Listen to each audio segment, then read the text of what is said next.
اساتذہ کرام اور دوستو،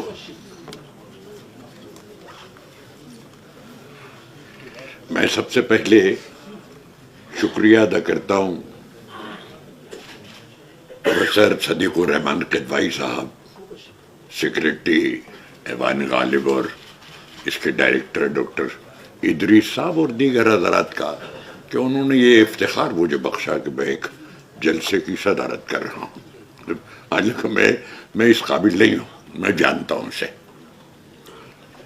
خود موضوع ظاہر ہے، میں کل سے یہاں بیٹھا ہوں اور یہ میرے سامنے ہے، تو مجھے یاد آتا رہا کہ میں یہ یاد دلاؤں کیا عجیب و غریب مصرع ہے یہ۔ ویسے تو اس سے زیادہ اپریشیٹ کریں گے ہمارے ہسٹورین پروفیسر مکھیا صاحب۔ یہ جانتے ہیں کہ تاریخ، ادب کا طالب علم اس کو اس قدر زیادہ محسوس نہیں کرتا جتنا ایک تاریخ کا طالب علم اور استاد اسے سمجھ سکتا ہے اور محسوس کرتا ہے کہ دنیا کس قدر جلدی جلدی بدلتی رہتی ہے، کس قدر جلدی جلدی بدلتی رہتی ہے۔ یہ تبدیلی ہی غالب نے اسی کو کھیل کہا ہے، تماشا کہا ہے۔ مجھے دیکھیے، جب ایوان غالب کی بنیاد پڑی اور اس کا افتتاح ہوا تو میں ایم اے پریویس کا طالب علم تھا، یعنی یہ کوئی 50 برس ہو گئے، اس سے بھی زیادہ۔ تو ظاہر ہے اس میں ہماری کوشش کے باوجود ہمیں دعوت نامہ نہیں ملا، حالانکہ ہمارے اساتذہ اس سے وابستہ تھے، تو آسانی سے مل جاتا، تو انہوں نے کوئی مدد نہیں کی۔ چلیے وہ جلسہ ہو گیا۔ اب دیکھیے، کھیل کی بات میں، اب تماشے کی بات آپ سے عرض کرتا ہوں۔ اس کے بعد جو علمی جلسہ ہوا، اب تو آڈینس کی ضرورت تھی، تو ہمیں تو اپنے آپ دعوت نامہ ملنے لگا کہ بھئی یہ آئے گا اور شرکت کرے گا جلسہ۔ تو اس اسٹیج پر میں نے جن لوگوں کو براجمان دیکھا ان میں سب آپ حضرات جانتے ہیں، قاضی عبدالودود، ڈاکٹر یوسف خان، پروفیسر عابدی، پروفیسر نذیر صاحب اور 2-4 اور لوگ۔ میں نے وہ دور ختم ہوتے دیکھا، ان میں سے ایک آدمی اب نہیں ہے۔ یہ تماشا نہیں ہے، یہی تماشا۔ اس کے بعد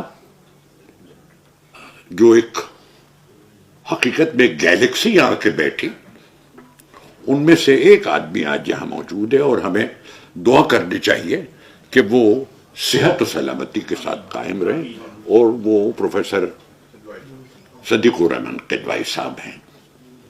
ان کے ساتھ تھے یہاں پروفیسر شمیم حنفی صاحب تھے، ہمارے خلیق انجم صاحب تھے، اور لوگ تھے، حنیف نقوی صاحب تھے۔ وہ سب ختم ہو گئے۔ تو آپ اس پر غور کیجئے تو یہی احساس ہوتا ہے کہ عجیب تماشے سے ہم گزرتے ہیں، عجیب تماشے سے ہم گزرتے ہیں۔ ایک بڑی اہم کتاب شمس الرحمان صاحب نے لکھی ہے، تفہیم غالب۔ انہوں نے کمی اشعار کا کہ وضاحت میں اور شرح میں یہ لکھا ہے کہ ہمارے جو شارحین تھے، انہوں نے کبھی ڈکشنری نہیں دیکھی شرح کرتے وقت۔ میں نے ان سے پوچھا تھا، یہ کیا آپ لکھتے ہیں؟ آپ مجھے بتائیے، ڈکشنری پہلے وجود میں آئی یا فردوسی پہلے وجود میں آیا اور اس کا شاہنامہ ہمارے پاس آیا؟ یہی دور ہے شاید شاہنامے جب لکھا جا رہا ہے کہ سب سے پہلی ڈکشنری لکھی گئی ہمارے یہاں، اور وہ فرنگ فورس ہے، سب سے پہلی ڈکشنری ہے۔ اب جو لکھ رہا ہے تو اس کے پاس بہت ساری کتابیں نہیں ہیں ادبی، وہ جو اسے کتاب مل گئی مثلا 10-15-20، تو اس نے ایک 200 صفحے کی، مشکل سے 200 صفحے کی ایک ڈکشنری لکھ دی. پھر ہمارے یہاں علم کا، ادب کا، شاعری کا، اس سب کا رواج ہوا، اس کو ترقی ہوئی. اب ہزاروں کتابیں ساتھ تھے، پاس تھے. تو جہانگیری کے زمانے میں جو ڈکشنری لکھی گئی وہ 3 جلدوں میں ہے، اور ہر جلد 1200 صفحے کی ہے، چھپ گئی. دیکھ رہے ہیں نا آپ. تو ڈکشنری تو ہمارے ادبا اور ہمارے شعراء جو لکھتے ہیں ہم اس سے اخذ کرتے ہیں. اور آج ایک ڈکشنری ہے، فارسی کا طالب علم تو اس سے خوب اچھی طرح واقف ہے، اس کا نام ہے فرنگ دہ خدا، لغت نامہ یہ دہ خدا. وہ تو آج تک لکھی جا رہی ہے، 40-50 جلدیں تو مکمل ہو گئیں، چھپ گئیں. تو میں ان سے یہ عرض کرتا تھا کہ آپ کا جو یہ اصرار ہے کہ مثلا وہ انہوں نے کسی شاعر کی، وہ شاعر بھی ہے، میں نام نہیں لوں گا، کہ انہوں نے ڈکشنری نہیں دیکھی اس لیے اس کے معنی صحیح نہیں کر سکے. وہ میں ان سے یہ کہتا تھا، مجھے یقین ہے کہ آپ حضرات میری بات کی تصدیق کریں گے کہ ہمیں جو شاعر جس کانٹیکسٹ میں وہ لفظ استعمال کر رہے ہمیں وہی معنی اس کے قبول کرنے چاہیے، وہی معنی قبول کرنے چاہیے.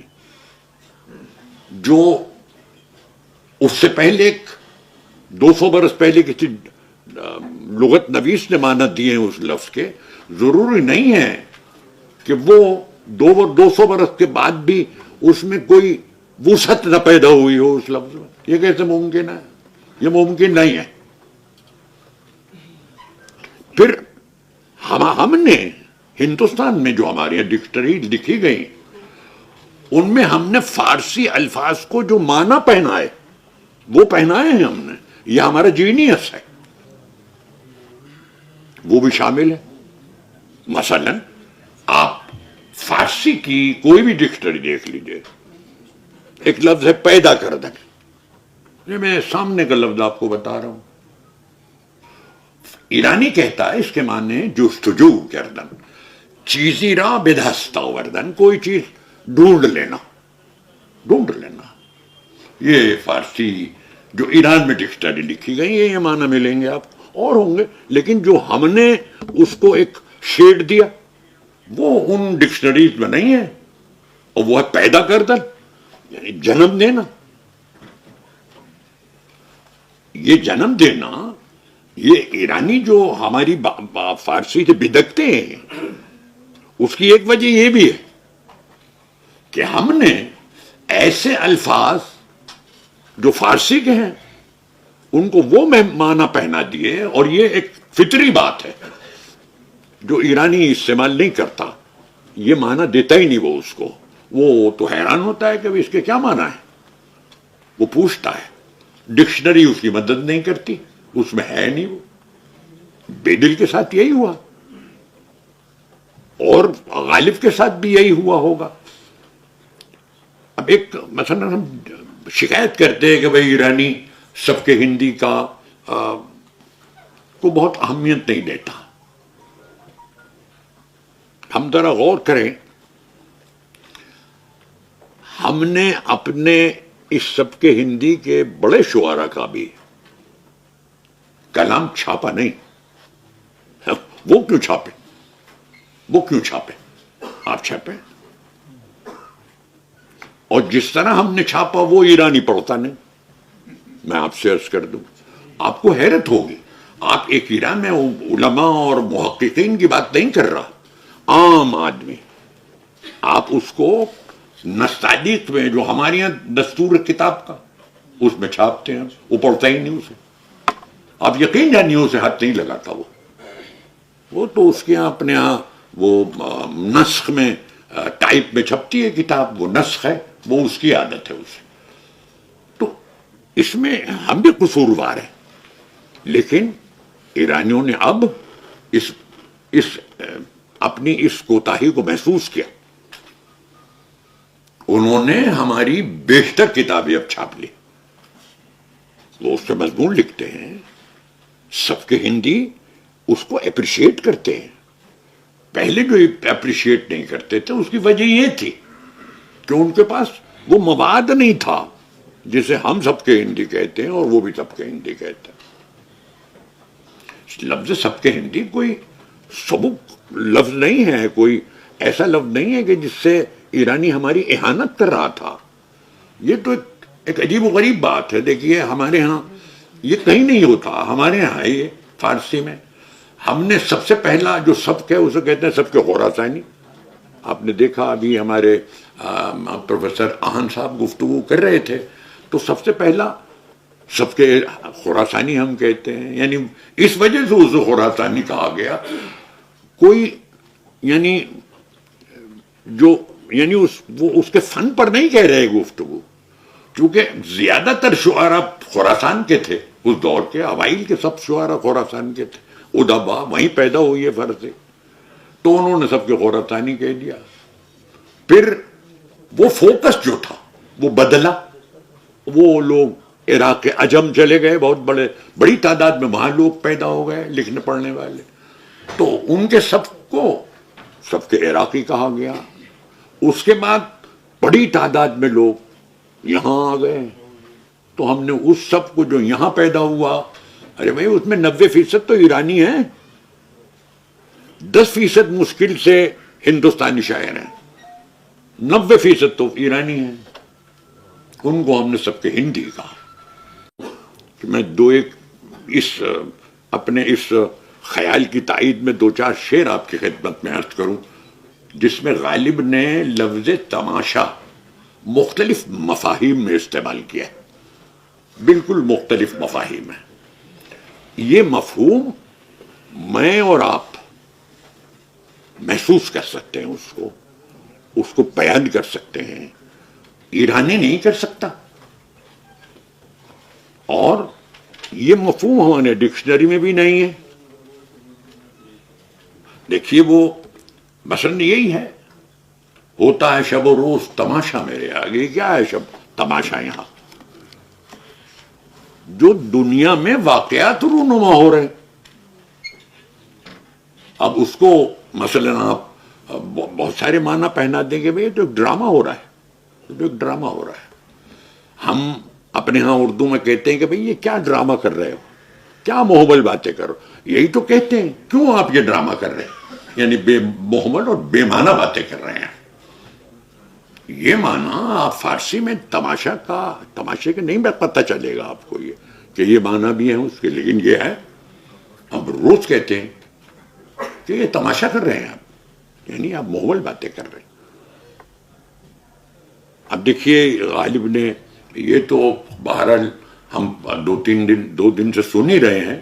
دیکھیے انہوں نے اور شعر بھی کہے ہیں جس میں لفظ تماشا آیا ہے، لیکن بیشتر اشعار میں ان میں تماشا کے معنی وہ نہیں ہے، ایک ہی نہیں ہے، مختلف ہیں، مختلف معنی ہے. وہ مثلاً یہ ہے، جب میں پہلے ایک فارسی کا شعر پڑھتا، دیکھیے کیا خوبصورت انہوں نے لفظ تماشا کا مفہوم لیا ہے. وہ کہتا ہے، یہ میر کے سندھی کا شعر ہے، ہندوستانی شاعر ہے. وہ کہتا ہے چه تماشاست در عدم یارب، چه تماشاست در عدم یارب، ہر کے رفت است بر نمی گردد. لیکن ایک عجیب ڈرامہ ہو رہا ہے اوپر، ایک عجیب و غریب معاملات ہو رہے ہیں اوپر، جو غالباً دنیا میں نہیں ہوئے. جو یہاں سے چلا جاتا ہے اس کے لیے وہ بالکل نئی چیز ہے، وہاں سے لوٹتا نہیں ہے. دیکھ یہ بھی ایک تصور ہے، یہ بھی ایک معنی ہے تماشا. اب اگلا دیکھیے شاعر ہمارے غالب کہتے ہیں، بخشے ہے جلوہ گل ذوق تماشا غالب، چشم کو چاہیے ہر رنگ میں واہ ہو جانا. یہاں مثلا دیکھنا، اس میں کوئی ایسی پیچیدگی نہیں ہے، کوئی وسعت نہیں ہے معنی. اب ہوئی ہے معنی یہ ذوق تماشا، یہ بھی بالکل سمپل معنی دیکھنا. منظر بنانا میں. اب کہتے ہیں حسد سے دل اگر افسردہ ہے گھر میں تماشا ہو. یہاں دیکھنا جاؤ ذرا دنیا کو دیکھو, تماشا کرو دنیا کے.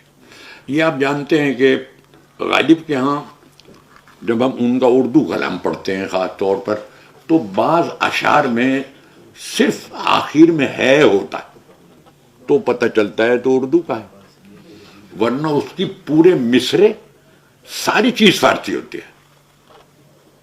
ایسا پتہ چلتا ہے کہ وہ تو پڑھتے فارسی تھے اور لکھتے اردو میں تھے. یہ سب نے کہا. ابھی ہمارے غالباً تشریف لے گئے اردو کے وہ, انہوں نے فارسی اور فارسی اساتذہ اور غالب کے کلام پر گفتگو کی تھی, پروفیسر عبدالحق صاحب نے. آپ یقین جانیے وہ پڑھتے صرف فارسی کو, تو کسی اور کو گھاس ڈالتے ہی نہیں تھے. تو وہ تو فارسی پڑھتے تھے اردو میں شعر کہہ رہے ہیں. تو تراکیب فارسی کی ان کے یہاں موجود ہیں, پورے مصرے فارسی کے.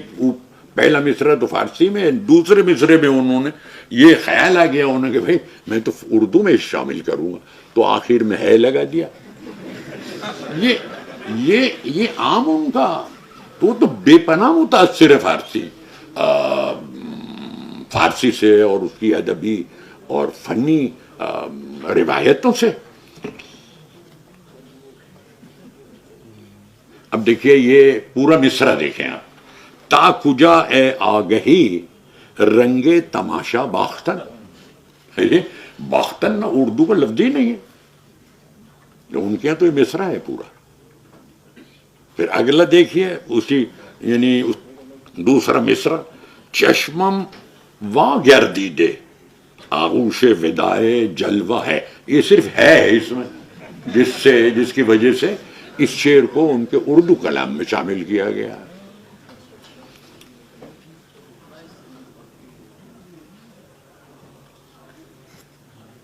اب دیکھیے ایک میں شعر خاص طور پر آپ کی خدمت میں عرض کرنا چاہتا ہوں.